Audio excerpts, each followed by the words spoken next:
সুপ্রভাত সকলকে। হর হর মহাদেব।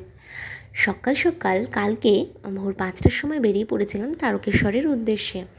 এটা হচ্ছে তারকেশ্বর ঢোকার প্রথম গেট, আর এটা হচ্ছে দ্বিতীয় গেট। এরপরেও কিন্তু একটা গেট আছে মন্দিরের সামনাসামনি জায়গায়। বাবার ডাক আসবে আর যাবো না, তাই কি কখনো হতে পারে? এটা হচ্ছে দুধপুকুর। দুধপুকুর সম্পর্কে তো আপনারা সবাই জানেন। এখানে স্নান করে তারপর বাবার কাছে পুজো দিতে হয়। যদিও আমি বাড়ি থেকে স্নান করেই গেছিলাম, একটু মাথায় জল ছিটিয়ে নিলাম আর কি। তারপরে এই যে দোকানটা দেখালাম, এখান থেকে আমরা একটা ডালা নিয়েছিলাম।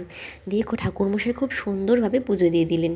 তারপরে আমরা বাবার মাথায় খুব সুন্দরভাবে দুধ, গঙ্গা জল, বেলপাতা ইত্যাদি ঢেলে খুব সুন্দরভাবে পুজো করে নিলাম। তারপরে আমি একটু ধূপ মোমবাতি জ্বালিয়ে একটু মন্দির প্রাঙ্গণে পরিক্রমণ করছিলাম, আমার প্রার্থনা ঈশ্বরের উদ্দেশ্যের জন্য। তারপরে এখানে ধূপের স্ট্যান্ড রেখে এই হাতে চলে এলো আমাদের কাছে ডালা, এটা পুজো দেওয়া ডালা কিন্তু। তারপরে আমার যে বন্ধুর সাথে আমি গিয়েছিলাম, ঠিক মন্দিরের পাশে হচ্ছে তার মাসির বাড়ি। তো ও বললো চল একটু ক্ষেত দেখে আসি। এটা হচ্ছে চিনেবাদামের ক্ষেত, যেই চিনেবাদাম আপনারা চানাচুরে খান সেই চিনেবাদাম। আর এটা হচ্ছে পটলের ক্ষেত। পটল ক্ষেত আমি আগেও দেখেছি, কিন্তু চিনেবাদাম জীবনে প্রথম দেখলাম। এটার সময় হচ্ছে সকাল 8টা, আর এতই রোদ ছিল তখন, আমি কেমন নতুন বউ সেজে ঘুরে বেড়াচ্ছিলাম দেখুন। তারপরে ওখানে একটু খাওয়া দাওয়া করলাম, আর তারপরে কি আমি বাড়ির উদ্দেশ্যে রওনা দিলাম।